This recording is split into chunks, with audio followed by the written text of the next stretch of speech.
Bien, bien. Gabriel, ¿cómo estás? Buenos días. Hoy en una transmisión especial, Gabriel, porque me encuentro en Buenos Aires. Estuvimos acompañando a Cristina Fernández frente a la sede del Partido Justicialista aquí en Congreso. Bueno, estuvimos acompañándola en su último discurso en la jornada de ayer, por lo tanto me encuentro en Capital Federal. Pero bueno, gracias al trabajo que está haciendo Ronnie, podemos aprovechar unos minutos con vos, conocer cómo está la situación en Bolivia y también preguntarte cómo ha impactado esta noticia. Mientras te estoy hablando, estoy acá en un lugar muy privilegiado, muy cerca del Congreso de la Nación, y está pasando una columna, trabajadores del Hospital Garrahan, en este momento una gran disputa por el desfinanciamiento de un hospital dedicado a los niños aquí en la Argentina, y los médicos, enfermeros, este ruido que escuchás de fondo, son justamente los trabajadores que están pasando. Yo, como estoy en un balcón, estoy poniendo mis dedos en B, saludando a los compañeros que están haciendo palmas y están pasando por aquí. Así que vamos a escucharte ahora sí. Gabriel, ¿cuál es el impacto? ¿Ha llegado esta información y cómo se está analizando? Tenemos medios hegemónicos en Bolivia, por lo tanto también estarán celebrando esta condena a Cristina Fernández. Sí, sí, sí. Lamentablemente desde Bolivia se tiene un profundo pesar, ¿no? Por esta causa iniciada contra Cristina y finalmente ratificada por este máximo tribunal, que tiene el mismo fundamento, la persecución judicial con fines estrictamente políticos, ¿no? Dejar al margen de todo contexto político, electoral a la exmandataria, lo mismo que está pasando con Evo Morales en Bolivia, lo mismo que pasó con Rafael Correa en Ecuador. El modus operandi de el imperialismo norteamericano es la instrumentalización de la justicia para perseguir a sus rivales políticos, a la gente que le ha brindado pues los mejores años a nuestra patria grande, ¿no? Se lamenta desde acá, desde Bolivia, cómo se ha confirmado esta condena contra Cristina. Lamentablemente, las fiscalías y los magistrados son pues formados y direccionados desde el imperialismo norteamericano para eh, buscar como perros sabuesos a nuestros líderes, proscribirlos, mancharles la dignidad, mancharles la imagen, buscar todo tipo de chicanas jurídicas, todo tipo de chicanas incluso administrativas para pues solventar estos procesos de clara persecución judicial con fines estrictamente políticos, lo que estudiábamos hace bastante tiempo ya cuando iniciaba estos procesos de lawfare contra nuestros principales líderes en el plano de la patria grande. Le pasó a Luis Ignacio Lula da Silva también en determinado momento en Brasil. Creo que existe aún en Latinoamérica esos grandes poderes concentrados, no solamente en los medios de comunicación, sino también en los principales tribunales de justicia de nuestros países. Hablamos de los magistrados, hablamos de las fiscalías, que siguen teniendo esa mentalidad estrictamente colonial, esa mentalidad cipaya a los intereses norteamericanos, esa mentalidad de persecución hacia todo el bloque popular, que también ha sido construido en las largas dictaduras militares que hemos tenido en Latinoamérica, ¿no? Esa mentalidad muy poco se ha deconstruido, muy poco ha cambiado, y nuestros procesos políticos creo que tampoco han podido desestructurar o cambiar aquellas viejas estructuras de la mentalidad, del pensamiento de los operadores de justicia ligados a los intereses mercantiles, mediáticos, empresariales y políticos, por supuesto, que da cuenta que no vivimos en Latinoamérica en una democracia amplia. Vivimos en Latinoamérica en una democracia restrictiva que se ocupa en proscribir a los principales líderes del movimiento popular. Así es, Gabriel. Gracias también por este mensaje de solidaridad, de acompañamiento, como sentimos que es recíproco ante nuestra preocupación, nuestra tristeza también por lo que está sucediendo en Bolivia, la proscripción a Evo Morales, y dispuestos en esta mañana, fría mañana aquí en Capital, escucharte cuáles las novedades, cuál es la información, por dónde está pasando la lucha del pueblo boliviano en defensa de sus derechos, en defensa de la democracia y en la libertad participativa de los principales líderes, como es el caso de Evo Morales, que hasta donde entendemos finalmente se cerró este operativo proscriptivo contra él y no podrá jugar el próximo 17 de agosto. ¿Cuáles son las novedades? Sí, en Bolivia estamos viviendo desde hace 3 semanas ya jornadas de movilizaciones que han empezado escalonadas, ¿no?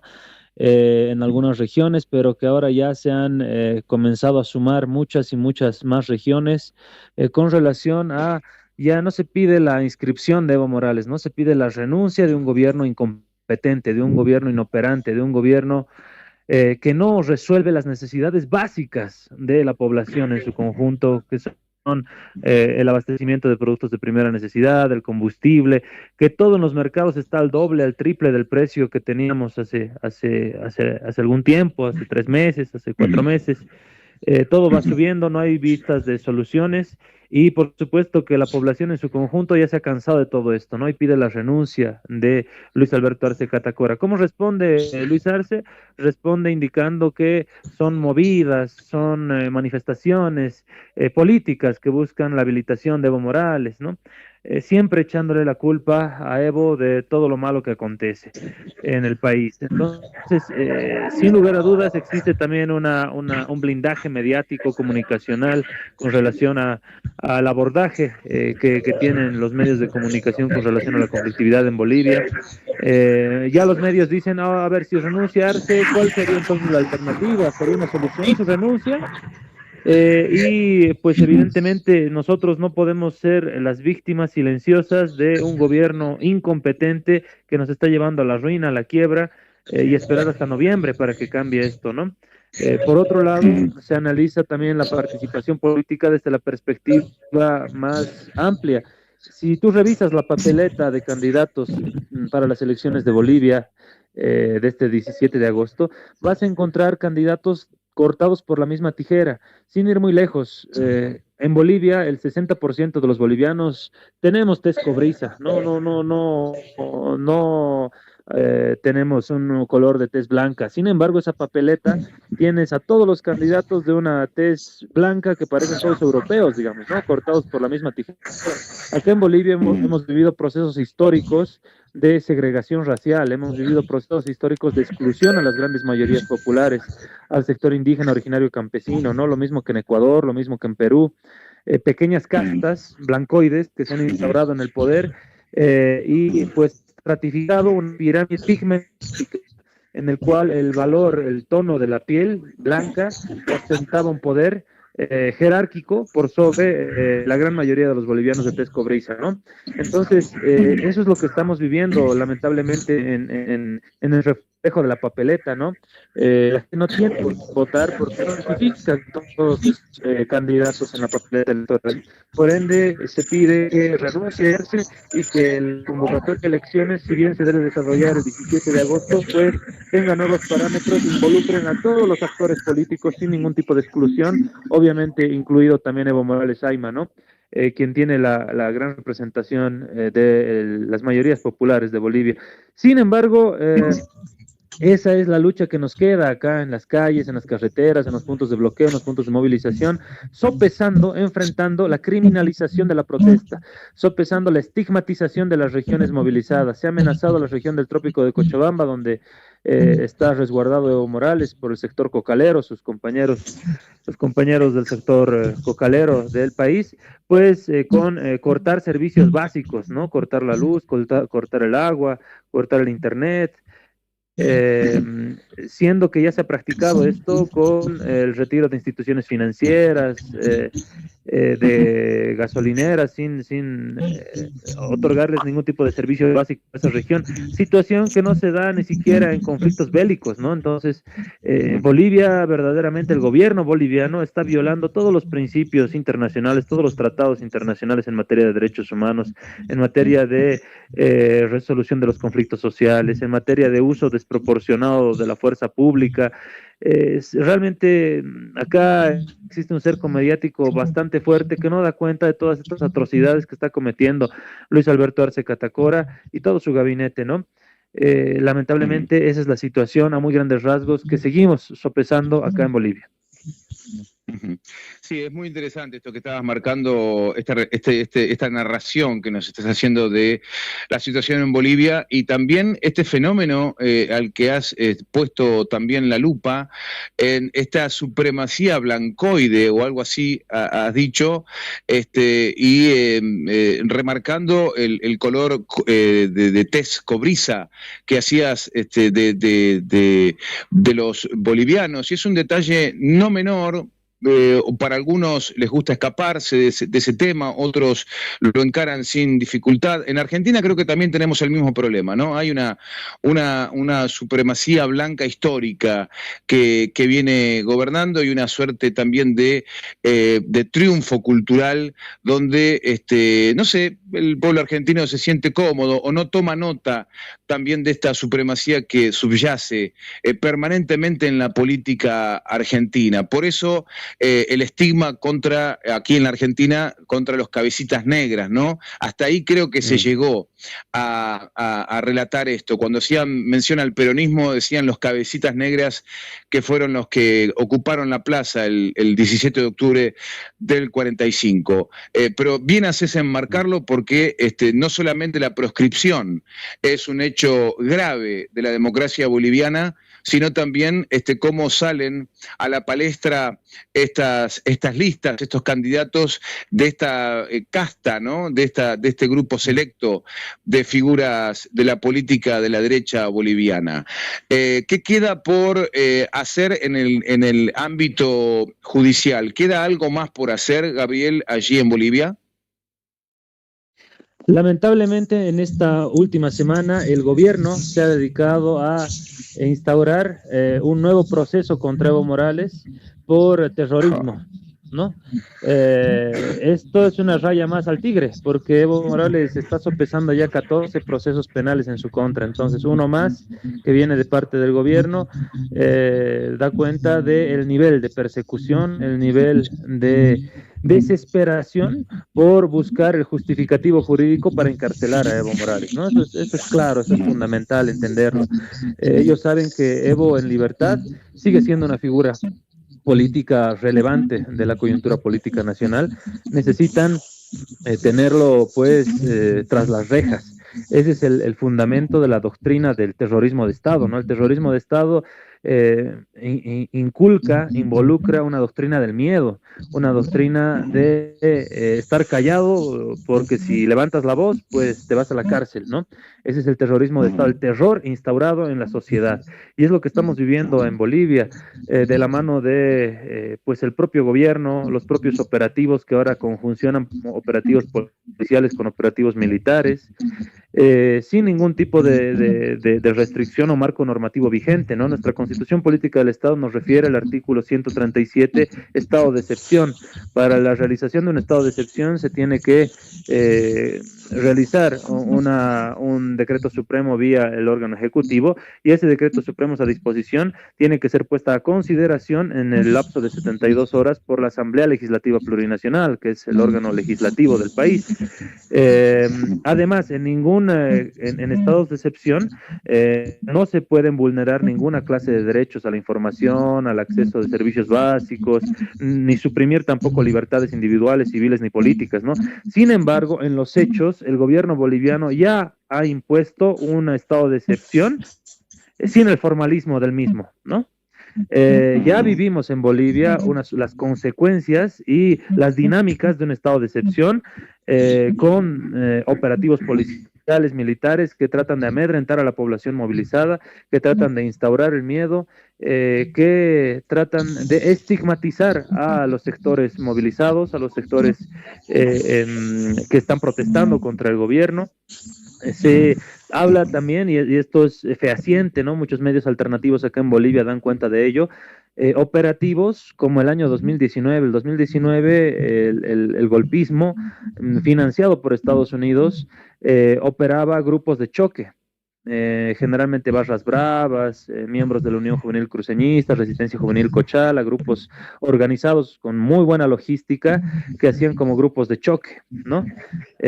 Paramilitares, parapoliciales. En Bolivia estamos volviendo a estos grupos de choque paramilitares y parapoliciales conformados por funcionarios públicos. El día de ayer en Yayagua, una región del departamento de Potosí, municipio del departamento de Potosí, ya se pues conocía la noticia de un fallecido que fue asesinado justamente por personajes que responden a funcionarios públicos, son funcionarios públicos del gobierno de Arce que habrían estado operando armamento en contra de la población movilizada, y de esa manera se tuvo el deceso de una persona, un manifestante, ¿no? Entonces, el asesinato de un manifestante, ¿no? Hay que ser claros con esto porque tienes a la policía, tienes al ejército, tienes a grupos de choque que hacen como paramilitares, parapoliciales, que son funcionarios públicos que responden al gobierno de Luis Arce Catacora en contra de la población movilizada, en contra de la población que está realizando los bloqueos de carreteras, que está realizando las protestas en las principales ciudades del país. Un panorama de una violencia propiciada desde el gobierno. Bueno, es bastante complicado, un escenario escabroso, escenario el que se presenta para el movimiento que acompaña a Evo Morales en esta lucha por recuperar tantos derechos que han sido conquistados, ¿no? Durante los años de Evo Morales como presidente. Luego sobrevino un golpe cívico-militar. Luego vino una suerte de intento de recuperar, ¿no?, el rumbo a través de Luis Arce, y había tanta esperanza, recuerdo, Gabriel, tanta esperanza había, y la tristeza con la que fuimos recibiendo la noticia paso a paso de una suerte de desconexiones en lo político entre entendemos, el líder, el líder como Evo Morales y quien estaba en el gobierno, Luis Arce, hasta que terminamos de confirmar que se trataba de una defección, ¿no?, de un rompimiento que estaba produciendo Luis Arce en términos políticos con su jefatura política Evo Morales. Esto ya ha tomado dimensiones tremendas, y no solamente esto, sino que han culminado con la proscripción. ¿Sostenés, Gabriel, que esto puede terminar nuevamente en una situación caótica? Digo esto asumiendo un gobierno de derecha el próximo 17 de agosto, con la situación económica que están viviendo en este momento. Podría profundizarse al mejor estilo combinación Alberto Fernández, Javier Milei, ¿no? Esa sucesión de gobiernos que, si bien ya era malo el de Alberto, se ha profundizado. ¿Entendés que esto podría, esta situación podría reproducirse en Bolivia? Sin lugar a dudas, tenemos el gobierno ilegal, inconstitucional e ilegítimo de Yanine Áñez de noviembre del 2019 y la continuidad con el gobierno de Luis Alberto Arce Catacora. ¿Por qué? Si hacemos el análisis pormenorizado, encontramos que todos los discursos de odio, todos los discursos de ataques contra Evo Morales del 2019 son los mismos discursos de los actuales personeros de gobierno. Son los actuales discursos de la gente que está incrustada en el gobierno bajo la sigla de Movimiento al Socialismo. Son los mismos discursos de Arce. Arce ha salido estos 2 últimos días a decir: Evo Morales nuevamente quiere causar duelo, quiere causar zozobra en el país. O sea, indicando que la teoría, la tesis, la hipótesis de Yanine Áñez estaría correcta, y que Evo es el malo. Evo fue el malo del 2019 y Evo es el malo del 2025, ¿no?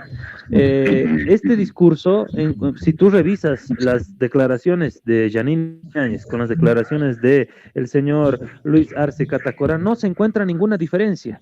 Si tú haces una revisión también en comparativa de los discursos del 2019 contra Evo Morales, de ese denominado movimiento Pitita y todos los opositores a Evo Morales, y lo comparas con los actuales ministros de Estado, con el discurso de los actuales personeros de gobierno, con el discurso del presidente, del vicepresidente, de todos, es la misma dinámica. No hay una diferencia cualitativa, no hay una diferencia ni siquiera discursiva en torno al desprecio y al odio de Evo Morales, hacia Evo Morales. Entonces, ¿qué se puede inferir de esto?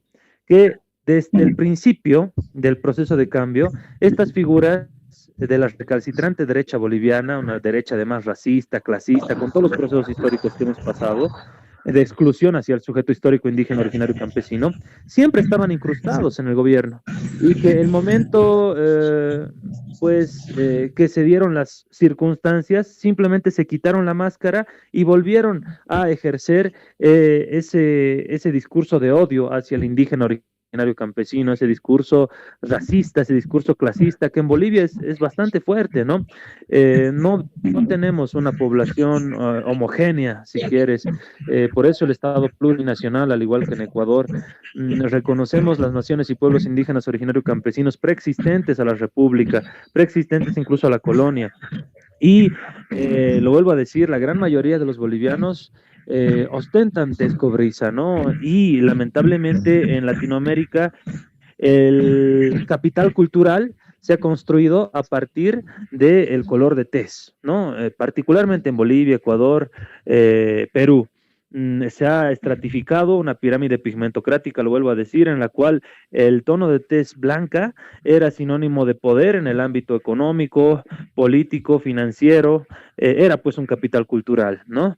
Y el tono de tez cobriza estaba pues en la base de la pirámide social de nuestro país. Evo Morales llegó a revertir eso, llegó a poner a hermanas de pollera, a hermanos del sector campesino en los principales cargos de el ámbito político, el ámbito del órgano ejecutivo, del órgano legislativo de nuestro país, y esa transformación tan profunda llegó a exacerbar y caldear los ánimos de esta clásica Bolivia republicana, de esta clásica Bolivia racista, clasista. Por eso, esos mismos discursos de odio del 2019, del 2016, hoy son también banderas del actual gobierno de Arce, que hace tiempo ya ha dicho que no es un gobierno indígena, hace tiempo ya ha dicho que es un gobierno de intelectuales, de académicos, de docentes universitarios, ¿no? El propio candidato del movimiento al socialismo, el ex ministro de gobierno Eduardo del Castillo del Carpio, que se ha congeniado con este gran narcotraficante uruguayo Sebastián Marcet, que vivía como un príncipe en la ciudad de Santa Cruz de la Sierra, de donde es este ex ministro de gobierno, pues da cuenta que se ha perdido el rumbo de un movimiento que debiera ser campesino, que debiera ser originario, que debiera ser de los pueblos indígenas. Sin embargo, pues pareciera que la política boliviana nuevamente se intenta blanquear, que la política boliviana nuevamente intenta construir aquella narrativa de la élite política, ¿no? Una élite política tradicional, convencional, de la Bolivia republicana, donde el blanco es el único que piensa, donde el que tiene tez blanca es el único que tiene que dirigir los hilos financieros, económicos, políticos del país, y excluir a la gran mayoría nacional que, lo vuelvo a decir, deviene y es consciente de sus raíces aymaras y quechuas, fundamentalmente, ¿no? Entonces, estamos volviendo a esa vieja época del neoliberalismo muy racializado, ¿no? Es una variable importante, particularmente en Bolivia, particularmente también en Ecuador y Perú, no así en otros países que prácticamente han exterminado a su población indígena o los han metido en campos de concentración, ¿no? Como en Chile con los mapuches, en Argentina lo propio, Paraguay con los guaraníes, Uruguay lo mismo. Entonces son dinámicas propias de Bolivia que se asemejan a lo que vivimos el 2003, ¿no? El 2003 con Felipe Quispe el Maycu, gran dirigente aymara, hacía referencia a esto, ¿no? Decía, Existe la Bolivia blanca, que es de unos pocos, y existe la Bolivia indígena, la Bolivia profunda, que es de las grandes mayorías que nos quieren tener excluidos, que nos quieren tener sometidos, y contra eso estamos luchando. Cuando le hacían una entrevista en un medio tradicional, medio de Bolivia, como es Unitel, le decían, señor, ¿y usted por qué lucha? Le decían a Maiku en una entrevista. Y Felipe Quispe Maiku decía, yo lucho para que mi hija no sea tu empleada doméstica, para que mi hija pueda hacer más que eso, ¿no? Eso da cuenta de las grandes asimetrías que teníamos en Bolivia, aquel entonces, 2003, que pareciera que están volviendo a posicionarse y volviendo a rearticularse en detrimento de la gran clase popular. Clarísimo, clarísimo, Gabriel, para ir cerrando esta columna, agradeciéndote, como siempre, este compromiso para divulgar, para romper el cerco mediático que hay en Bolivia, como lo hay en la Argentina. Cerrar con esta idea, agradeciéndole a Evo Morales su solidaridad con Cristina Fernández en un tuit, una vez conocida la condena firme, ¿no?, que a través del voto de la Corte Suprema de la Argentina. La pregunta es, ¿qué hizo Luis Arce Catacora? ¿Tuiteó, se solidarizó con Cristina Fernández? Porque en todo caso, si no lo hizo, uno podría entender el verdadero pelaje, ¿no?, de Luis Arce. Pero si lo hizo, también entenderíamos el cinismo de pronunciarse solidarizándose con Cristina cuando es él mismo quien mueve los hilos para proscribir y está proscribiendo a Evo Morales. Sí, Luis Alberto Catacora se pronuncie o no se pronuncie, es lo mismo que fue Lenín Moreno para Ecuador, lo mismo que fue el señor Alberto Fernández para la Argentina, ¿no? Esa misma casta de aquel, bien utilizado esta vez la palabra casta, no como lo utiliza ahí aquel personaje que tienen de presidente en Argentina, pero sin lugar a dudas pertenece a ese círculo de esas élites conservadoras republicanas de nuestros países que siempre han mirado muy por encima al resto de nuestros compañeros, ¿no? En Bolivia los procesos históricos son claves para entender esta suerte de la pirámide pigmentocrática que te hablaba hace un momento, ¿no? Lo mismo que en Estados Unidos. En Estados Unidos un afroamericano con otro afroamericano tranquilamente se pueden decir negro, ¿qué tal? ¿Cómo estás? Es un saludo, ¿no? Pero si un personaje caucásico, blancoide, digamos, le dice negro a un afroamericano, obviamente la ofensa está puesta en las palabras por no solamente el sentido de esa época, sino el sentido histórico de la segregación racial que existía en Estados Unidos y de la exclusión hacia esa gran mayoría de pueblos afroamericanos, ¿no? Entonces, por supuesto que todos esos elementos ya lo analizó Fanon en determinado momento, acá en Bolivia Fausto Reinaga, muchos otros intelectuales, académicos también del bloque indianista, incluso del bloque indigenista. Sin embargo, son elementos muy llamativos en Bolivia, ¿no? Con esta comparación que te decía de la papeleta electoral. Una papeleta electoral en cualquier país del mundo debiera ser el reflejo de la diversidad de ese país. Y en Bolivia, siendo que el 60% son aymaras y quechuas, no tienes ni un solo candidato aymara y quechua que se autoidentifique mínimamente como aymara y quechua.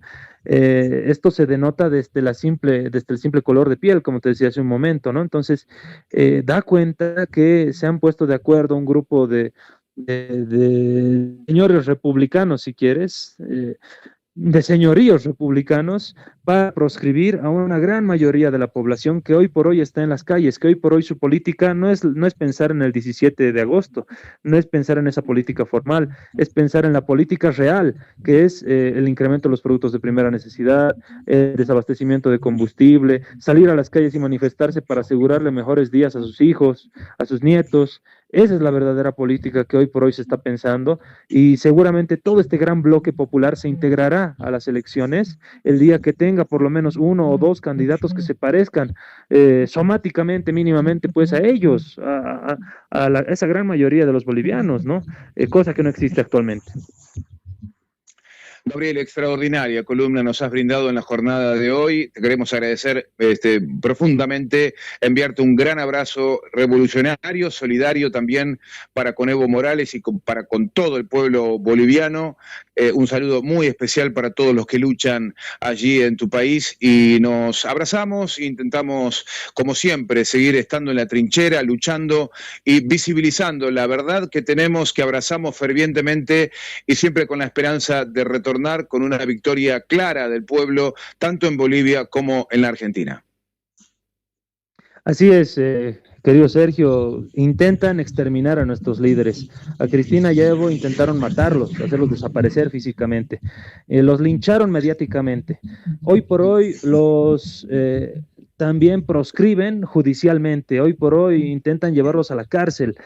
Pero sin embargo esas ideas, como dijo el gran Che Guevara, jamás van a poder encarcelarse, jamás van a poder reprimirse, jamás van a poder proscribirse, y esas ideas de los líderes siempre van a estar presentes en la lucha de cada uno de nosotros, así que tenemos que estar firmes en ello. Los tenemos vivos a nuestros líderes, los tenemos acá con nosotros, a pesar de que han intentado quitárnoslos de este mundo, pero pues estamos ahí en pie de lucha junto con ellos y jamás hay que abandonarlos, siempre hay que estar del lado correcto de la historia, que es el lado de la Cristina, es el lado del Evo, es el lado de Rafael Correa, es el lado de Lula, es el lado de estos líderes cuyos pueblos están eternamente agradecidos por haberles brindado dignidad nacional fundamentalmente y haberles brindado soberanía internacional que es invaluable para los procesos históricos y los procesos políticos que hemos vivido. Un fuerte abrazo, Gabriel. Hasta pronto. Abrazo gigante. Gabriel Villalba Pérez conversando con nosotros desde La Paz, aquí desde Capital Federal, en un programa especial, gracias a Ronnie que está allí haciendo lo posible para que esta comunicación pueda continuar, permanecer al aire, en el aire de Radio Lateral, en el aire de la Casa Patria Misiones, que es lo que intentamos hacer, tener una voz donde no haya intermediarios, donde no haya cortocircuitos o ruido en la comunicación, que llegue de manera clara al receptor. Acá no estamos titubeando o entrando en dudas, estamos diciendo que la democracia, tanto en la Argentina como en Bolivia, se están viendo gravemente afectadas y esto requiere del campo nacional, de aquellos que se sienten, de este lado de la discusión. Es hora de activar, de realizar acciones directas de reclamo, de rebelión, como marcaba Javier hace un ratito nada más, Javier Garín, en una gran entrevista también esta mañana. Deberemos hacer lo propio.